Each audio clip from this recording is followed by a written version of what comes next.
राधे राधे। जय श्री कृष्ण दोस्तों। स्वागत है आपका आपके अपने YouTube चैनल हिंदी.com पर। दोस्तों, आज हम सुनेंगे पितृपक्ष में सुनी जाने वाली श्रीमद् भगवत की कथा और महात्म्य। परिवार के किसी पूर्वज की मृत्यु के बाद जब उसका अंतिम संस्कार भली प्रकार से नहीं होता अथवा जीवित अवस्था में उसकी कोई इच्छा अधूरी रह जाती है, तो उसकी आत्मा अपने घर और आगामी पीढ़ी के बीच ही भटकती रहती है तथा मृत पूर्वजों की अतृप्त आत्मा परिवार के लोगों को कष्ट देकर अपनी इच्छा पूरी करने के लिए दबाव डालती है। यह कष्ट व्यक्ति की जन्म कुंडली में ही झलकता है।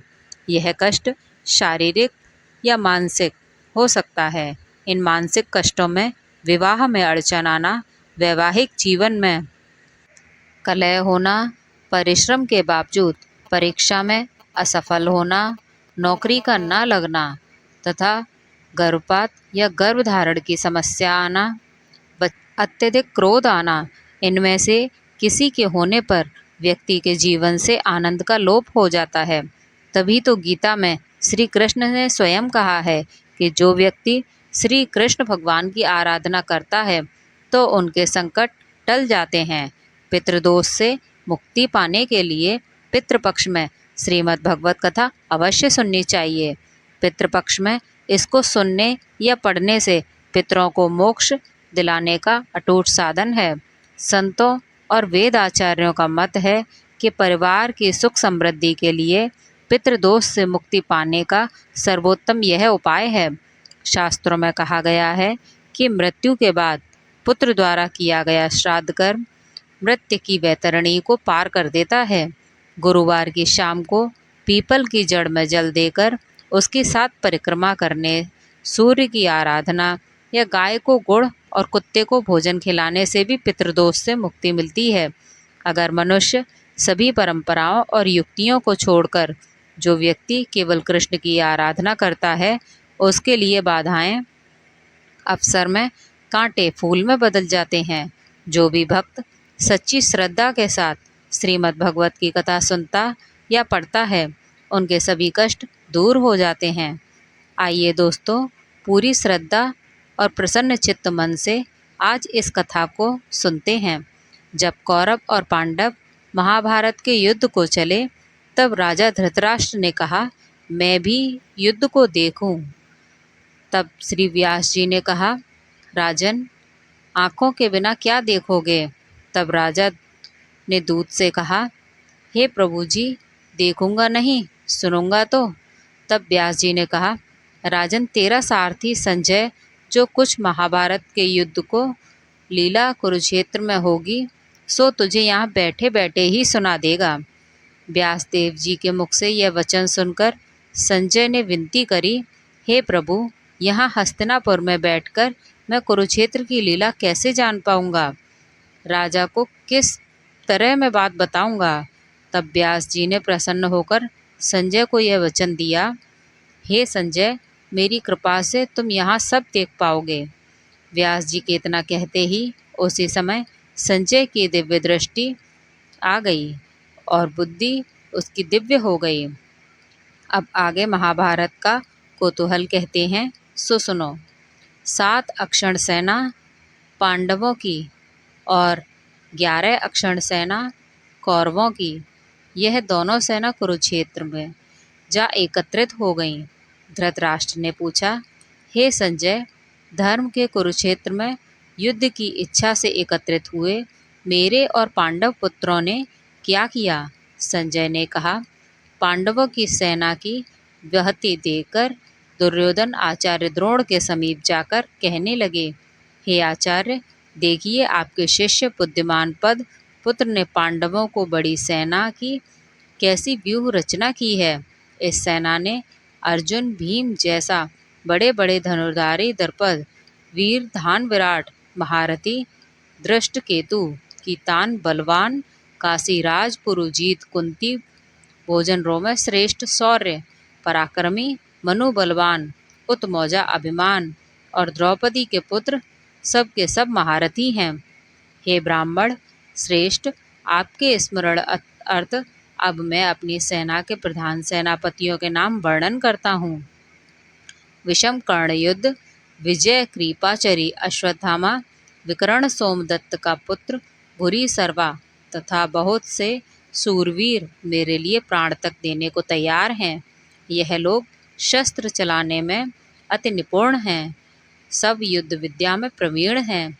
हमारी सेना का जिसके भी संरक्षक हैं बड़ा बल है।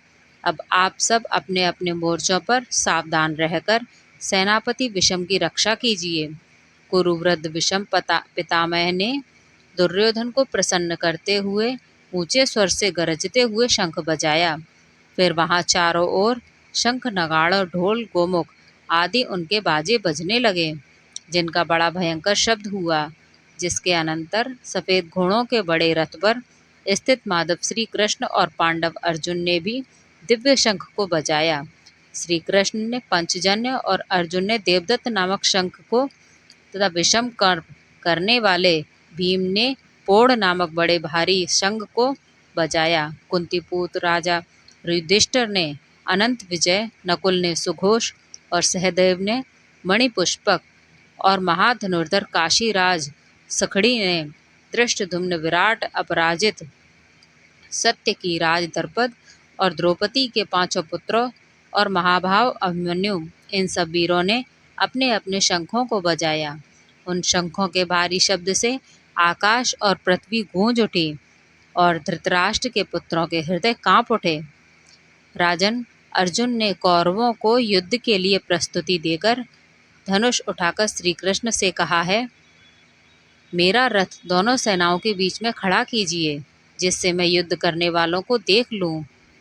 भूमि में मुझे किन किन के साथ युद्ध करना है। बुद्धि दुर्योधन की प्रीति करने वाले जो युद्ध के लिए यहाँ एकत्रित हुए हैं, उनको देखूंगा। संजय ने कहा, हे राजन, अर्जुन की बात सुनकर श्री कृष्ण ने विषम, द्रोण आदि वीरों के सामने उत्तम रथ को खड़ा करके, हे वीर, युद्ध के लिए उद्यत इन कौरवों को देख लो। अर्जुन ने चाचा, बाबा, गुरु, मामा, भाई, पुत्र, मित्र, ससुर और सज्जनों को शस्त्रों से सुशोभित अपने ही सब बांधव को खड़ा देखकर परम दया होकर अत्यंत खेद के साथ यह वचन कहे, हे कृष्ण, युद्ध की इच्छा से आए हुए इन अपने बंधुओं को देखकर मेरी अंग ढीली होते गए और मुंह सूखा जा रहा है। मेरा शरीर बेकल हो गया है, रोमांच खड़े हो गए हैं और गांडीव हाथ से गिरा जा रहा है, त्वचा गीली जा रही है। केशव, मुझ में यहाँ खड़े रहने का सामर्थ्य नहीं है। मेरा मन चकरा रहा है और सब लक्षण में देख रहा हूँ। संग्राम में सब जनों का वध करके कोई लाभ नहीं होगा। हे कृष्ण, जीत, राज्य और सुख भी नहीं चाहता। प्रभु, हमको राजभोग और सुख की इच्छा की जाती है। वे सब इस युद्ध में प्राण और धन की ममता को छोड़ करने को तैयार हैं। और आचार्य, पिता, पुत्र, पितामह, मामा, ससुर, पौत्र, साले और संबंधी, यह सब मुझे मारे तो भी है। हे मधुसूदन, मैं इन्हें मारने की इच्छा नहीं करूँगा। त्रिलोकी के राज्य के लिए मैं भी इन्हें नहीं मारना चाहता। फिर इस पृथ्वी के राज्य के लिए तो क्या ही। जनार्दन, धृतराष्ट्र के पुत्रों को मारकर हमारा क्या भला होगा। इस तरह वध करने से पाप ही होगा। इसलिए हमें अपने भाई धृतराष्ट्र के पुत्रों को माना अनुचित है। हे माधव, सज्जनों को मारकर क्या हम सुखी रह सकते हैं। यह सब लोभ के वशीभूत हैं। कुल का नाश करने तथा मित्रद्रोह करने में पाप को नहीं देखते। कुलनाश के दोष को जानते हुए भी हमको इस जातक से क्यों नहीं दूर रहना चाहिए। कुल का नाश होने से कुल के प्राचीन धर्म नष्ट हो जाते हैं, फिर धर्म नाश होने से कुल में पाप पड़ता है। हे कृष्ण, पाप से कुल की स्त्रियां व्यभिचारिणी हो जाती हैं। जिसमें वर्ण शंकर संतान उत्पन्न होती है, वह वर्ण शंकर जिन पुरुषों ने कुल को नष्ट किया है, उनको तथा उस कुल को नरक में पहुंचाते हैं, क्योंकि तर्पण आदि बंद हो जाते हैं। वर्ण शंकर बनाने वाले दोषों से कुल बंधुओं की जाति धर्म और कुल धर्म निरंतर नाश होते हैं। हे जनार्दन, मैंने बराबर सुना है कि कुल धर्म नष्ट होने से निश्चय नरकवास करना होता है। हम बड़े पातक करने को तैयार हैं, जो राज्य सुख के लोभ से सज्जनों को मारने की कोशिश कर रहे हैं। शस्त्रों को धारण किए हुए धृतराष्ट्र पुत्र यदि मुझे शास्त्र रहित और उपाय ही न हो तो भूमि में बांध कर डाले तो मेरा बहुत कल्याण हो। संजय ने कहा, हे राजन, यह कहकर अत्यंत दुखी अर्जुन ने उसी समय धनुष बाण फेंक दिया और रथ को पिछले भाग में जा बैठे। राधे राधे। जय श्री कृष्ण। श्री कृष्ण गोविंद हरे मुरारी, हे नाथ नारायण वासुदेवा। श्री कृष्ण गोविंद हरे मुरारी, हे नाथ नारायण वासुदेवा। एकमात्र स्वामी सखा हमारे, एकमात्र स्वामी सखा हमारे, हे नाथ नारायण वासुदेवा। श्री कृष्ण गोविंद हरे मुरारी, हे नाथ नारायण वासुदेवा। हे नाथ नारायण वासुदेवा। हे नाथ नारायण वासुदेवा।